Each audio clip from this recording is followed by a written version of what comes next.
तो कैसे हैं आप सभी लोग। सभी लोगों को बहुत बहुत नमस्कार। और ये चैनल जो है फॉर डिफेंस एजुकेशन आपके लिए लाया है सैनिक स्कूल एंट्रेंस एग्जाम का प्रिपरेशन, जो कि 9th के लिए भी चलेगा और 6 के लिए। फिलहाल ये 6 के लिए है।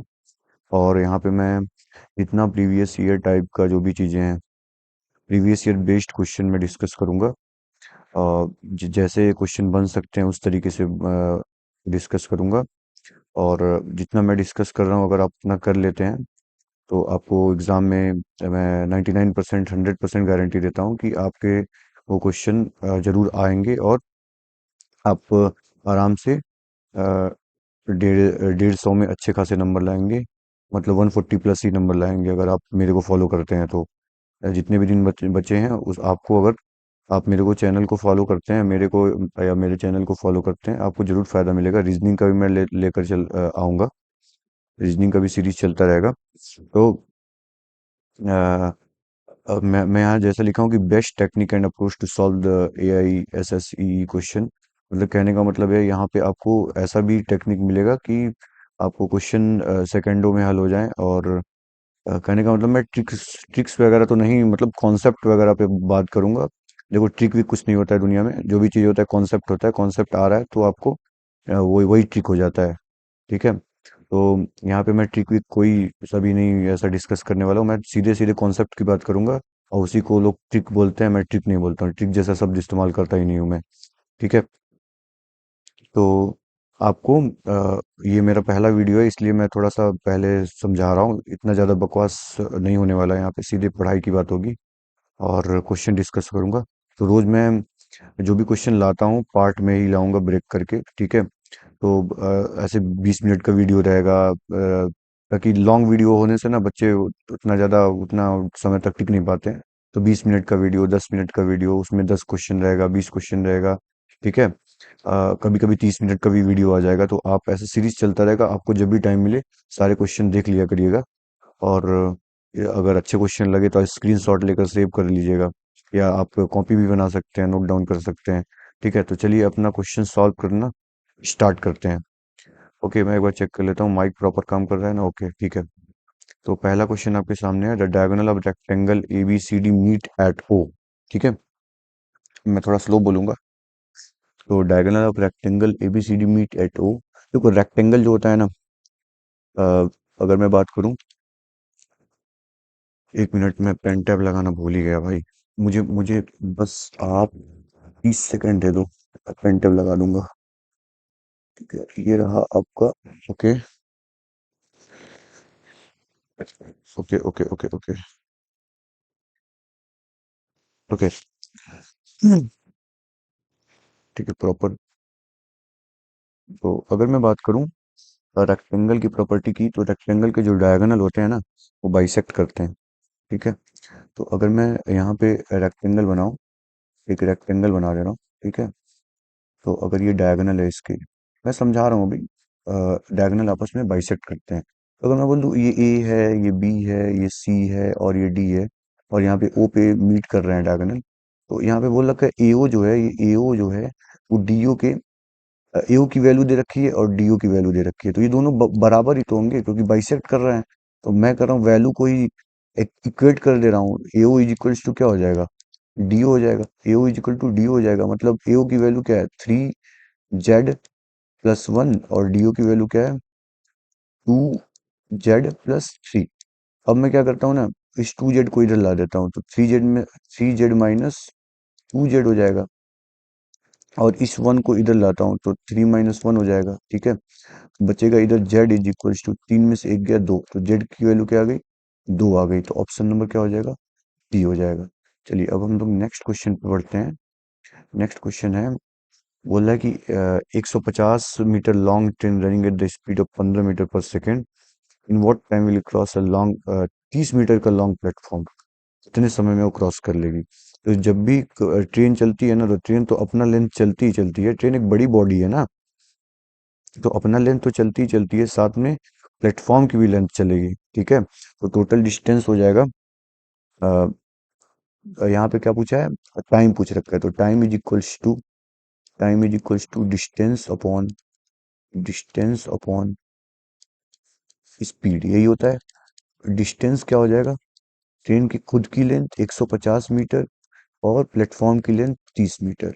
और यहाँ पे ये भी ध्यान देना है कि डिस्टेंस मीटर में दिया है तो मीटर में ही, और टाइम देखो मीटर के साथ कभी भी हम लोग टाइम क्या यूज करेंगे, सेकंड यूज करेंगे, और किलोमीटर के साथ पर आवर यूज करेंगे, तो स्पीड की बात करें तो। ठीक है, तो यहाँ पे ये भी हमें ध्यान देना पड़ता है कि फिलहाल इसमें तो ठीक है, डिस्टेंस मीटर में है और टाइम, सॉरी स्पीड मीटर पर सेकंड में है। तो यहाँ पे स्पीड क्या हो जाएगा, 15। ठीक है, इसको देखेंगे 180/15, 15 के 15, यहाँ पे 15 के 15 बचा 3, 15 दूना 30, टाइम कितना आ गया, 12 सेकेंड आ गया। ठीक है, क्योंकि सेकंड में क्यों, क्योंकि मीटर पर सेकंड में और डिस्टेंस भी मीटर में था, इसीलिए टाइम के कितना आ जाएगा, 12 सेकेंड आ जाएगा, 12 सेकेंड, ऑप्शन नंबर सी। अगले क्वेश्चन पे चलते हैं हम लोग। बोला है 60 लीटर ऑफ मिक्सर है। ठीक है, 60 लीटर ऑफ मिक्सचर है और रेशियो क्या है, 3:7। मैं आपको एक टेक्निक सिखा रहा हूँ, देखो। बहुत बहुत लोग इसको फ्रैक्शन से सिखाते हैं, वो भी अच्छी बात है। चलो मैं आपको एक चीज सिखाता हूँ। जैसे मिल्क है और वाटर है, और मिल्क जो है 3:7 में है। ठीक है, अब उसमें क्या, how much water must be added, बोल रहा है कितना पानी डाल दिया जाए कि रेशियो 2:5 हो जाए। एक बात बताओ, रेशियो 2:5 हो रहा है, क्या पानी डालने पे हो रहा है ना। एक बात बताओ, यहाँ पे आप देख रहे हो मिल्क तीन से 2 हो जा रहा है, तो +1 हो रहा है ना, सॉरी -1 हो रहा है ना, -1। और यहाँ पे 7 से 5 हो रहा है, -2 हो रहा है। एक बात बताओ, यहाँ पे तो मिल्क ऐड किया जा रहा है, वो भी बराबर भी नहीं आ रहा है, डिफरेंस डिफरेंस बराबर आना चाहिए, सॉरी बराबर नहीं आना चाहिए। कहने का मतलब ये है कि यहाँ पे जो वैल्यू होना चाहिए वो प्लस होना चाहिए। ठीक है, यहाँ पे तो माइनस हो रहा है, ऐसा तो हो ही नहीं सकता, क्योंकि वाटर ऐड हो रहा है ना, यहाँ पे वाटर ऐड हो रहा है। तो मिल्क तो 3 है, और यहाँ पे 3 है, यहाँ पे 2 हो गया है। ऐसा तो है नहीं कि मिल्क में चेंजिंग आ रहा है, मिल्क में कोई चेंजिंग आ रहा है क्या। मिल्क तो कांस्टेंट है, मिल्क तो मिल्क ही है, समझ रहे बात को। मिल्क तो मिल्क ही है, मिल्क में कुछ डाला ही नहीं जा रहा है, वाटर सीधे सीधे डाला जा रहा है। मैं कह रहा हूँ कि मिल्क 3 है, यहाँ पे 2 हो गया है, तो मिल्क में डिफरेंस नहीं आना चाहिए था। तो चलो दोनों को सेम बना देते हैं, दोनों क्वांटिटी को सेम बना देते हैं। जितना मिल्क है उतना मिल्क कर देते हैं, मतलब दोनों का एलसीएम ले लूंगा तो 6, तो मिल्क को 6 बना देते हैं, यहाँ पे भी 6 बना देते हैं। ठीक है, तो एलसीएम लेकर के 3 और 2 का, तो मैंने क्या किया, मिल्क और वाटर का रेशियो, अब मैंने क्या किया, 3 को 6 बनाना है तो 2 से मल्टीप्लाई करूंगा, और 2, जब इधर मैं 2 से मल्टीप्लाई कराऊंगा, पूरे रेशियो को मल्टीप्लाई कराना रहता है ना, इसको भी कराना पड़ेगा, इसको भी कराना पड़ेगा, तो ये 6 हो जाएगा, और ये वाटर कितना हो जाएगा, 14 हो जाएगा। ठीक है, क्योंकि मिल्क नहीं डालना है ना, तो मिल्क पानी ही डालना है। ठीक है, तो मिल्क को तो सेम करना पड़ेगा। अब यहाँ पे क्या है, 2 क्या है, मिल्क है, तो मिल्क को फिर से 6 बना दो। तो इसको 2 को 6 बनाने के लिए ×3, तो ×3 इसमें भी करना पड़ेगा, इसमें भी करना पड़ेगा। तो 3 दूना 6 और 3 × 5 = 15। अब देखो 14 से 15 हो रहा है ना, +1 हो रहा है ना, अब ऐड किया जा रहा है ना। बाकी मिल्क तो कांस्टेंट है भाई, मिल्क तो अपने जगह पे है। मतलब 1 यूनिट क्या डाला जा रहा है, वाटर डाला जा रहा है, लेकिन एक्चुअल में 1 यूनिट तो नहीं डाला जा रहा है ना वाटर।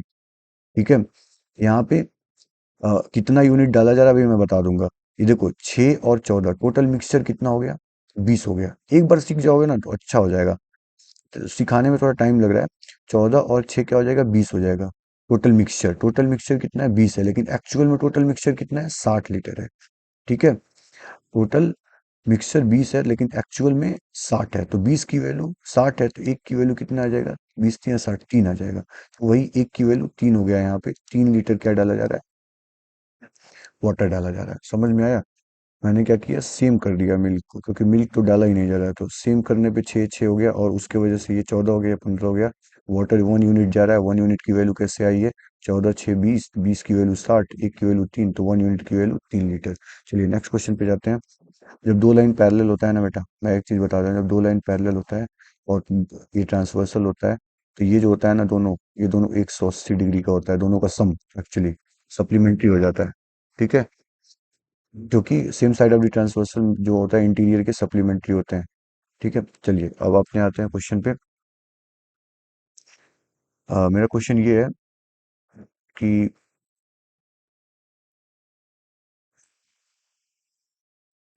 इरेजर लेना पड़ेगा मेरे को इसको मिटाने के लिए। ठीक है, चलिए। क्वेश्चन ये है कि एक्स का कॉम्प्लीमेंट्री बताना है, line L parallel to M है। तो मैं ये बोल रहा हूँ कि जब लाइन एल और एम पैरेलल है, ठीक है, लाइन एल और एम पैरेलल है, और ये जो है ना वाई वाला, ये वर्टिकली अपोजिट एंगल है, ये 115 है ना, तो ये भी 115 हो जाएगा, ये भी 115 हो जाएगा। और ये एक्स है, तो इन x plus x 115, x plus 115 जो होगा ना, वो दोनों का सम कितना हो जाएगा, 180 डिग्री। क्योंकि जब दो लाइन पैरेलल होता है और तीसरा काटता है उसको दोनों को, तो इंटीरियर के सप्लीमेंट्री हो जाते हैं दोनों का सम। एक्स इज इक्वल्स टू 180 में से 115 को घटा देंगे, ठीक है, तो एक्स इज इक्वल्स टू 10 में से 5 गया 5, और यहाँ पे बचा 7 में से 1 गया 6, ठीक है, 65 डिग्री आ गया, 65 डिग्री। लेकिन इसका एक्स का तो कॉम्प्लीमेंट्री पूछ रखा है, तो कॉम्प्लीमेंट्री क्या होता है मैं आपको बता दे रहा हूँ। कॉम्प्लीमेंट्री दो एंगल के सम जब 90 डिग्री के बराबर हो जाते हैं तो कॉम्प्लीमेंट्री हो जाता है। अगर मैं, ये एक्स है मान लो, ये क्या हो जाएगा 90 माइनस एक्स, इसका कॉम्प्लीमेंट्री क्या हो जाएगा 90 माइनस एक्स। तो अगर ये 65 है तो इसका कॉम्प्लीमेंट्री क्या हो जाएगा, कॉम्प्लीमेंट्री क्या हो जाएगा 90 माइनस एक्स हो जाएगा, मतलब 90 माइनस 65 हो जाएगा। तो 90 में से 65, 10 में से 5 गया 5, और यहाँ 8 में से 6 गया 2, 25 डिग्री आएगा इसका कॉम्प्लीमेंट्री एक्स का। तो किस ऑप्शन में है, ऑप्शन नंबर बी में है। चलिए, the diagonal of the rhombus are of length 16 centimetre and 12 centimetre. देखो रोम्बस क्या होता है, रोम्बस के चारों साइड क्या होते हैं, बराबर होते हैं। प्रॉपर्टी समझते हैं। और रोम्बस रोम्बस के जो डायगोनल होते हैं ना, आपस में 90 डिग्री का एंगल बनाते हैं, ठीक है, और बाइसेक्ट भी करते हैं, ठीक है, diagonal bisect each other at 90 degree, ठीक है। तो मैं कह रहा हूँ कि अगर ये 16 सेंटीमीटर का है तो ये 8 हो जाएगा, और ये भी 8 हो जाएगा, मानते हो कि नहीं। और ये 12 सेंटीमीटर का है तो ये 12 सेंटीमीटर का है तो ये 6 हो जाएगा, और ये 6 हो जाएगा। अब बताओ ये अगर राइट एंगल ट्रेंगल बन रहा है कि नहीं, क्योंकि ये वाला अगर इसके चार राइट एंगल ट्रेंगल आपको प्रॉपर दिख रहा है, ठीक है, ये वाला किसी एक को पकड़ लो, ठीक है, साइड निकाल लो बाय पाइथागोरस थ्योरम। देखो ना, एक को पकड़ लिया मैंने, ये 8 है, ये 6 है, तो ये हाइपोटेनस है ना, तो हाइपोटेनस मान लो ये एक्स है, एक्स का स्क्वायर क्या हो जाएगा, 8 का स्क्वायर बोले तो 64, और 6 का स्क्वायर बोले तो 36। X square is equals to 64 और 36 100 हो जाएंगे, X is equals to under root 100 हो जाएगा, और X is equals to 10 centimetre. ठीक है, तो साइड कितना आ गया, 10 सेंटीमीटर आ गया। साइड 10 सेंटीमीटर आ गया, इसका मतलब साइड ही पूछा था ना, सारे 10 सेंटीमीटर के हो जाएंगे, सब 10 10 सेंटीमीटर, ये भी 10 सेंटीमीटर, ये भी 10 सेंटीमीटर। तो लेंथ ऑफ द साइड पूछ रखा था, ठीक है।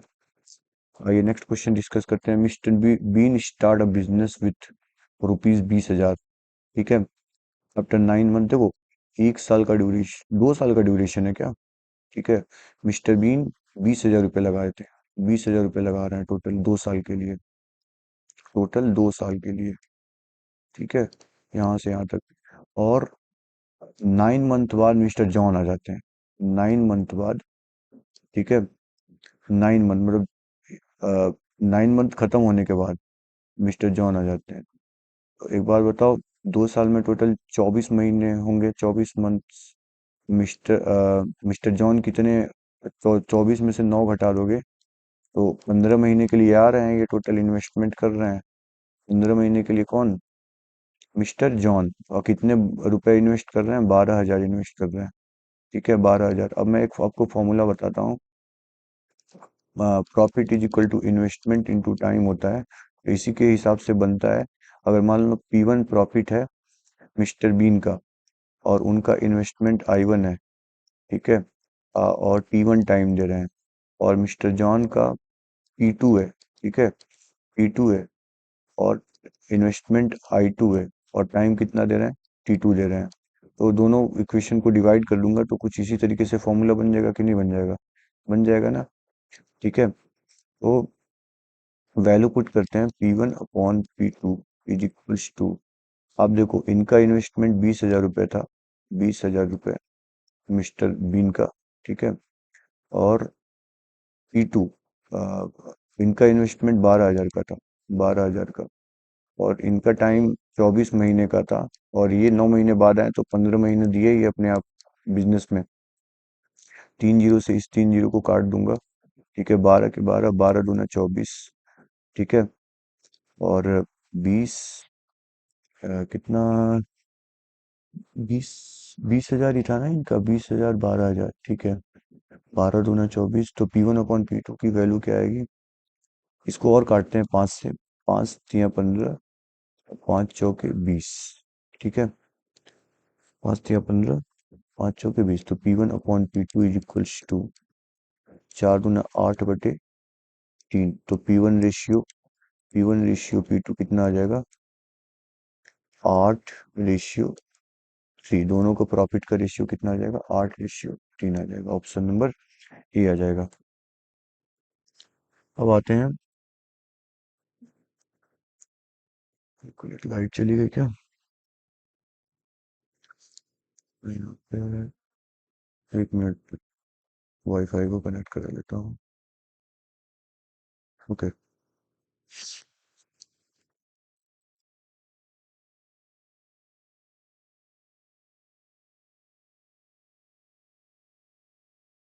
चलिए, क्वेश्चन नंबर 7 पे आ गया मैं। The perimeter of equilateral triangle 18 centimetre. देखो, इक्विलेटरल ट्रायंगल होता क्या है, सबसे पहले मैं बता दूं। इक्विलेटरल ट्रायंगल एक ऐसा ट्रायंगल होता है जिसके सारे साइड बराबर होते हैं, तीनों साइड बराबर होते हैं। ठीक है, तो पेरीमीटर बोले तो x+x+x, मतलब 3x की वैल्यू कितना दिया है? 18 दे दिया है, तो साइड कितना आ जाएगा? 6 आ जाएगा। 3 जाके उधर डिवाइड हो जाएगा ना, साइड कितना आ जाएगा? 6 सेंटीमीटर आ जाएगा। अब बोला एरिया बताइए। एरिया ऑफ इक्विलेटरल ट्रायंगल आप याद कर लीजिए। Area of equilateral triangle is equals to √3/4 A square. ठीक है, √3/4 ए स्क्वायर। पुट करते हैं वैल्यू फॉर्मूले में, √3/4, और साइड कितना आ गया? 6 आ गया है, तो 6 का स्क्वायर करेंगे तो 36 आ जाएगा, और 4 से इसको काट देंगे, 4 के 4, 4×9 = 36, तो 9√3 और सेंटीमीटर स्क्वायर। ठीक है, तो 9√3 centimetre square option number A में है। ठीक है, चलिए नेक्स्ट क्वेश्चन को हम लोग डिस्कस करते हैं। क्वेश्चन नंबर नेक्स्ट, ये आ गया, क्वेश्चन नंबर 8 आ गया। ठीक है, क्वेश्चन नंबर 8 आ गया, तो एक काम करते हैं। आपको मालूम है ये वाली चीज, √A/√B is equals to √A/√B होता है। ठीक है, तो यहाँ पे भी वही अप्लाई कर देंगे, √x/√1089, 1089, और ये इधर ऐसे ही रहेगा, 16/33। आपको 1089 याद होना चाहिए। ठीक है, सैनिक स्कूल एंट्रेंस एग्जाम का प्रिपरेशन कर रहे हैं, एटलीस्ट इतना तो याद रहना चाहिए, 30-35 तक याद ही रहना चाहिए। अगर नहीं याद है तो आप निकाल सकते हैं डिवीजन मेथड से। वो मैं इसका 33 आएगा। ठीक है, इज इक्वल्स टू 16/33। ठीक है, चलिए मैं एक बार सिखाई दे रहा हूँ। 1089 आप उधर से पेयर बनाएंगे, ऐसे पेयर बना देंगे, और यहाँ पे सोचेंगे 2 दूना 4, 3 3 जा 9, तो 3 3 जा 9, मतलब 10 से 10, या तो 10 के बराबर आ जाए या तो 10 से छोटा रहे, ऐसे सोचना है, और स्क्वायर टाइप का सोचना है। ये यहाँ पे ऐसे रहे, यहाँ पे भी सेम सेम रहे। ठीक है, तो 3 3 जा 9। ओके, क्योंकि 4 4 जा 16, 10 10 से ज्यादा हो जाएगा तो वो नहीं लेंगे ना। 10 में से 9 गया, एक। 89 यहाँ पे उतार देंगे, पेयर उतार देंगे, और ये जहाँ लिखे हैं 3 दोबारा लिख करके जोड़ देंगे। ठीक है, अब देखेंगे कितनी बार में जा रहा है, यूनिट डिजिट चेक करके, कि यहाँ 2 यूनिट अगर 2 रखेंगे तो यहाँ भी 2 रखना पड़ेगा, तो 2 दूना 4 ही, लेकिन यहाँ पे तो यूनिट डिजिट 9 है, तो लेंगे ही नहीं। 3 रख के देखते हैं, अच्छा 1 रखेंगे तो 61, 1 जा 61 होगा, तो 3 रख के देखते हैं, 3 में यूनिट डिजिट 9 आ भी रहा है। तो जब आप 3 3 जा 9 करेंगे और 3 6 जा 18 करेंगे तो रिमाइंडर 0 हो गया, मतलब ये परफेक्ट स्क्वायर है। इसका स्क्वायर रूट कितना आ गया? 33 आ गया। चलिए मैं ये बता दिया आपको। तो ये यहाँ से 33 से 33 कट जाएगा, तो √x/16 आ गया। अब √x को हटाना है। ठीक है, मैं आपको बता दूं, √x जानते हो क्या होता है? √x/, बेसिकली क्या होता है, x⁴ 1/2 होता है। तो जब आप इसका स्क्वायरिंग करोगे बेटा, ठीक है, तो ये 2 से 2 कट जाएगा ना, तो ये एक्स ही आ जाएगा ना। तो किसी भी रूट का स्क्वायर करते हैं, याद कर लो, √A का जो स्क्वायर होता है ना, कभी भी ए ही होता है, बस इतना समझ लो।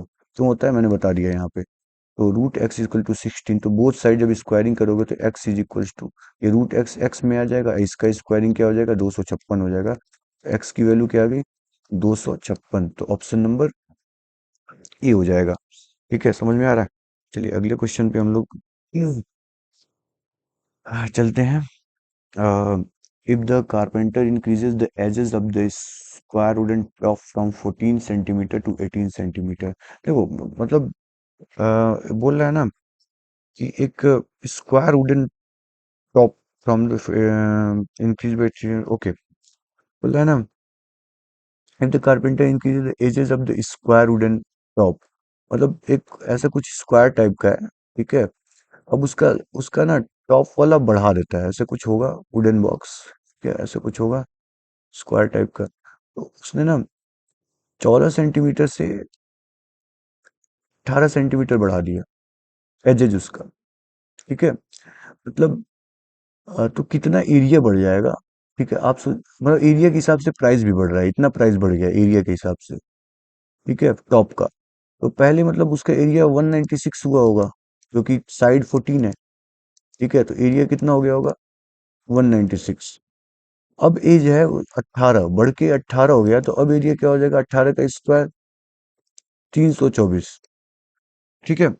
तो आप देखो ना एरिया में कितना इंक्रीमेंट हो रहा है। 324 में से जब आप 196 घटाओगे तो 14 में से 6 गया 8, और 11 में से 9 गया, 11 में से 9 गया 2, ठीक है। और यहाँ पे बचा 2 में से 128 बढ़ रहा है, 128 सेंटीमीटर स्क्वायर एरिया बढ़ जा रहा है, और उसके हिसाब से प्राइस कितना बढ़ रहा है 384।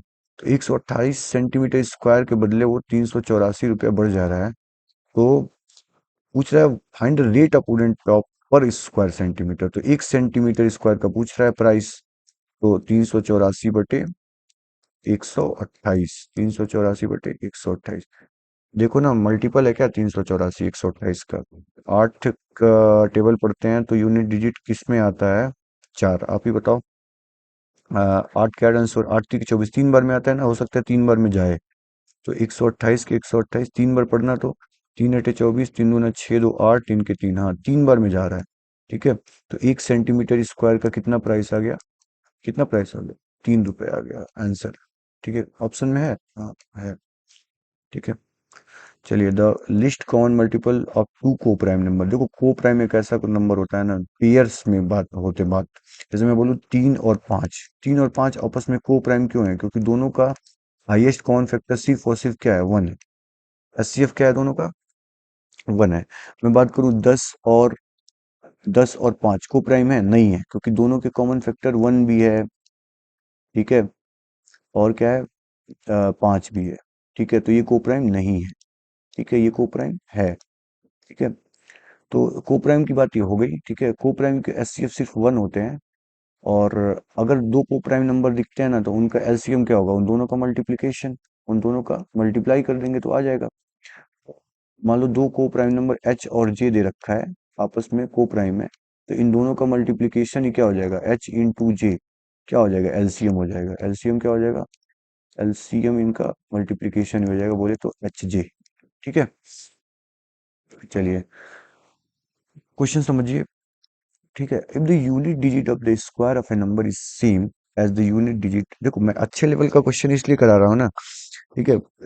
इजी भी लाऊंगा, मॉडरेट भी लाऊंगा, कठिन भी लाऊंगा, ठीक है। ये आप पे डिपेंड करता है आप कितना यहाँ पे टिक पा रहे हो, ठीक है। यहाँ पे ना जो ऐसा सोच रहा है ना कि अरे ये तो ऐसा ऐसा क्वेश्चन करा रहा है, चलो स्किप करके छोड़ दिया वीडियो, थोड़ा सा देखा चला गया, तो ऐसे बालक यहाँ पे टिक ही नहीं पाएंगे। उनको ना सिर्फ इजी इजी हलवा क्वेश्चन, एचसीएफ कराओ एलसीएम कराओ, आदत है, ठीक है। थोड़ा सा मैं क्रिएटिव इसलिए बना रहा हूँ ताकि आप क्रिएटिव बनो, ताकि इतना हो कठिन आए ना आप उसके लिए तैयार रहो, ठीक है।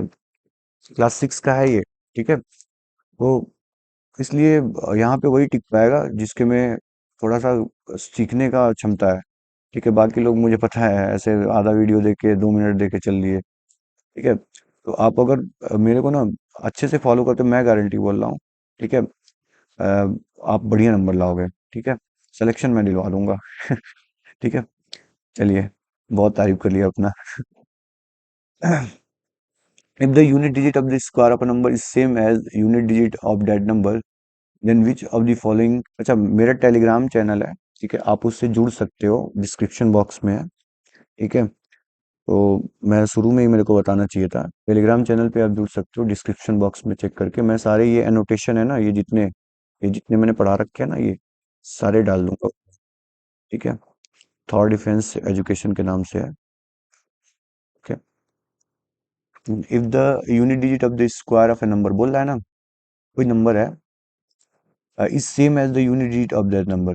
मतलब कोई नंबर है, मान लो मैं बोल रहा हूँ 5 है। 5 का स्क्वायर करोगे तो क्या आएगा? 5 का स्क्वायर करोगे तो 25 आएगा।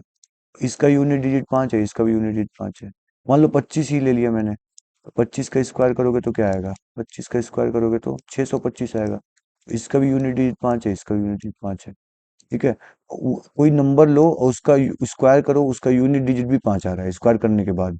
तो बताओ कौन सा नंबर इन चार ऑप्शन में नहीं है? ध्यान देना, नहीं है पूछा है। तो आप यूनिट डिजिट पे ही ध्यान दो ना। अगर ये 1 है यहाँ पे यूनिट डिजिट, तो इसका दोबारा स्क्वायरिंग करोगे तो 1 ही आएगा यूनिट डिजिट। ठीक है। 5 में भी स्क्वायरिंग करने पे 5 ही आता है। 6 में भी स्क्वायरिंग करने पे 6 ही आता है, बट 4 में ना स्क्वायरिंग करने पे देखो, 4 का स्क्वायर करोगे ना तो 16 आ जाएगा, यूनिट डिजिट 6 आ जाता है, तो यही ऑप्शन हो जाएगा। ठीक है। चलिए next question. Tanu cover half distance eight the speed of 11 kilometre प्रति घंटा and the remaining distance eight the speed of 5 kilometre. देखो, हाफ डिस्टेंस की बात हो रही है। मैं एक काम करता हूँ ना, यहाँ पे ये बनाता हूँ। टोटल मैं मान रहा हूँ डिस्टेंस 2x है। ठीक है, टोटल डिस्टेंस 2x है, तो आधा डिस्टेंस x हो गया और आधा डिस्टेंस यहाँ पे x हो गया। अब ये आधा डिस्टेंस ना 11 किलोमीटर प्रति घंटा से गई, 11 किलोमीटर प्रति घंटा से। और ये वाला आधा डिस्टेंस 5 किलोमीटर प्रति घंटे से गई। ठीक है, तो पूछ रहे एवरेज स्पीड, तो तुम बताओ ना एवरेज स्पीड का फॉर्मूला क्या होता है? तुम ही बताओ। Average speed is equals to total distance, total distance upon total time taken, total time taken, यही होता है। तो टोटल डिस्टेंस 2x है और टोटल टाइम कैसे निकलेगा? यहाँ पे तुम ही सोचो, डिस्टेंस दिया है, स्पीड दिया है, तो तुम टाइम नहीं निकाल पाओगे? इतने भी नहीं तुम सीख सकते हो? टाइम इज इक्वल टू क्या होता है? अरे एग्जाम करीब आ गया है, तुम टाइम नहीं निकाल पाओगे। Time is equal to distance upon speed. तो यहाँ पे टाइम हो जाएगा x/11 और यहाँ पे टाइम हो जाएगा x/5। ठीक है। मतलब ये वाली जो जर्नी है, एक्स डिस्टेंस, इसके लिए टाइम x/11 हो जाएगा, डिस्टेंस अपॉन स्पीड। और ये वाली जो जर्नी है, डिस्टेंस अपॉन स्पीड। ठीक है। तो टोटल टाइम तो 2x हो गया, टोटल सॉरी टोटल डिस्टेंस तो 2x हो गया, टोटल टाइम x/11, आधा दूरी। और आधा दूरी कितना लगा? x/5। अब इसका हम लोग करेंगे कैलकुलेशन। तो यहाँ पे 2x/11 और 5 का एलसीएम लेंगे तो दोनों, अभी दोनों को प्राइम नंबर है ना, तो इनका एलसीएम क्या हो जाएगा? इनका प्रोडक्ट ही हो जाएगा, 11×5 = 55। तो यहाँ पे आ जाएगा 11×5 5x प्लस और 11x आ जाएगा। 11 आएगा, ऊपर 11x। अब मैं इधर कैलकुलेशन कर दूं, आप लोग समझ जाओगे, समझ जाना। ठीक है, मैं यहाँ पे कैलकुलेशन कर दे रहा हूँ। तो average speed is equals to 2x upon, यहाँ पे 11 और 5 क्या हो जाएगा? 16x हो जाएगा। ठीक है, 16x और डिवाइडेड बाई 55।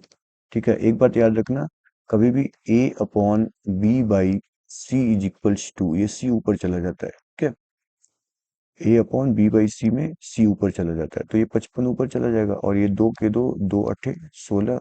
और ये x से x कट गया और ये 55 चला जाएगा ऊपर, तो क्या हो जाएगा? 55 बटे 55 बटे कितना कट के आया है? 8 है ना।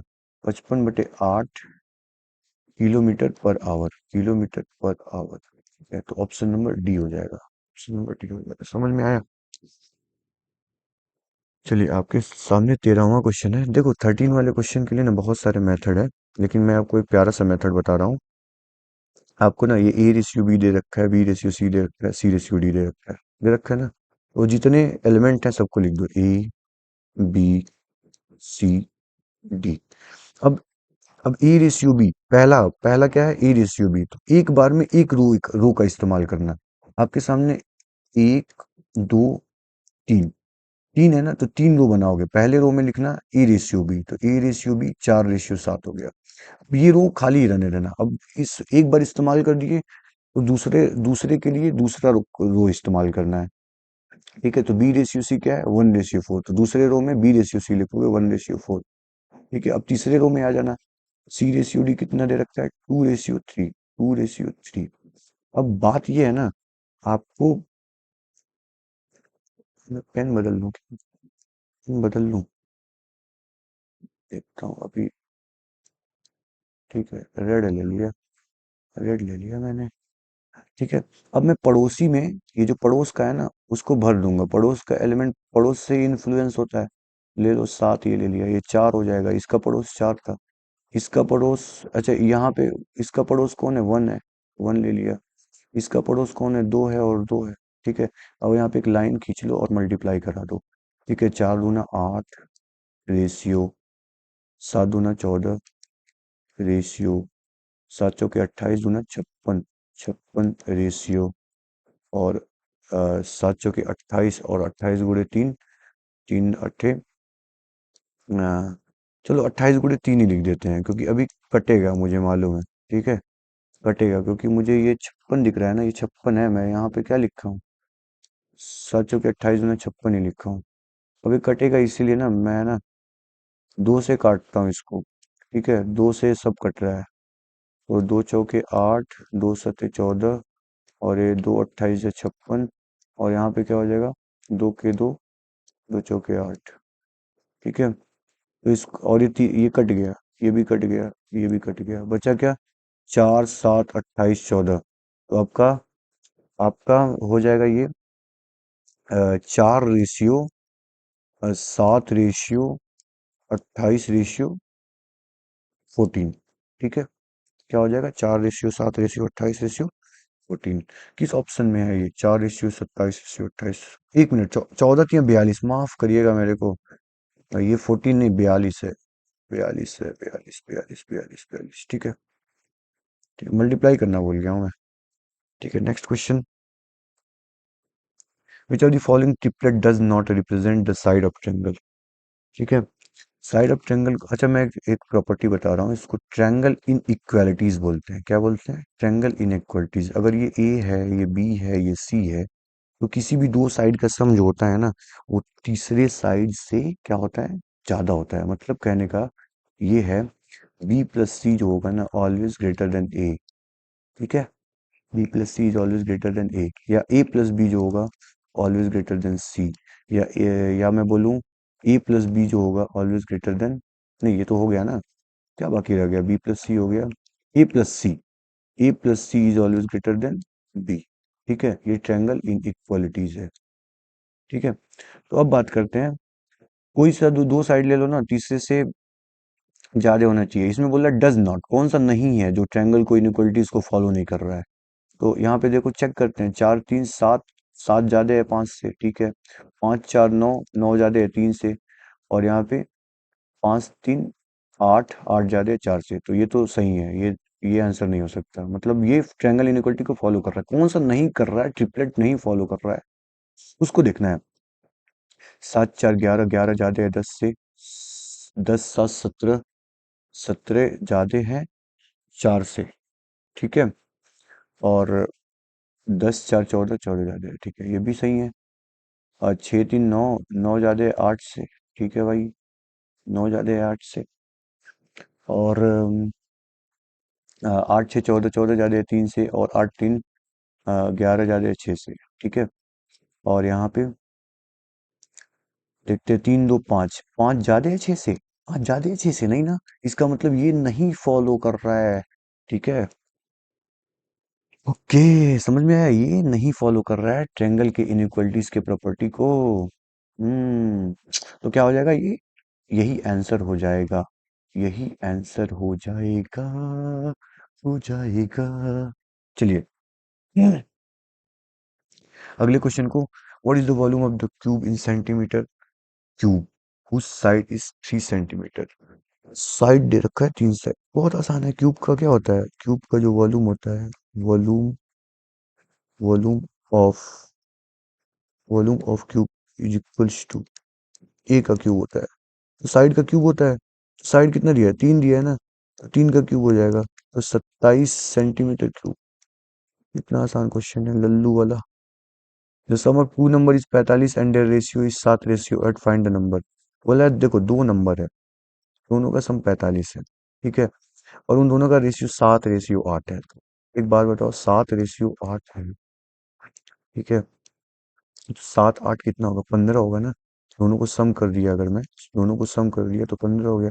मतलब 15 की वैल्यू 45 है, मानते हो कि नहीं? 15 की वैल्यू 45 हो गई, एक की वैल्यू क्या हो जाएगी, 3 हो जाएगी, एक की वैल्यू 3 हो जाएगी। बोला फाइंड द नंबर, तो नंबर यही थे ना, 7 और 8। एक की वैल्यू 3 हो गई तो 7 की वैल्यू इंटू 3, ठीक है, 21 हो गया, पहला नंबर निकल गया। और दूसरा नंबर भी इंटू 3, एक की वैल्यू 3 है तो 8 की वैल्यू, 8 की वैल्यू क्या हो जाएगी, क्या हो जाएगी, क्या हो जाएगी, क्या हो जाएगी, 8 3 का 24, ठीक है। 21 और 24 किस ऑप्शन में, 21 और 24 ऑप्शन नंबर बी में है। लैपटॉप की बैटरी लो हो रही है इसलिए मैं यहाँ, प्लीज मेरे को माफ करना। मैं अगला वाला आपके लिए कम से कम 25 क्वेश्चन लेकर के आऊंगा, ठीक है। लैपटॉप की बैटरी, बोला एनर्जी सेवर इज ऑन, आप चार्ज में लगाइए, बिजली नहीं है यार, क्या करूं, मुझे यहाँ पे वीडियो को रोकना पड़ेगा और इतना ही तक रिकॉर्डेड रहेगा। जब मेरे चैनल को बहुत सारा प्यार मिलने लगेगा तो मैं लाइव भी आने लगूंगा, ठीक है। मैं बस देखना चाहता हूँ कि कितने लोग मेरे चैनल को सब्सक्राइब करते हैं, जुड़ते हैं, शेयर करते हैं, ठीक है। अभी मैं वीडियो को इतना ही पे रोकता हूँ, बाय बाय, थैंक यू, जय हिंद, ठीक है।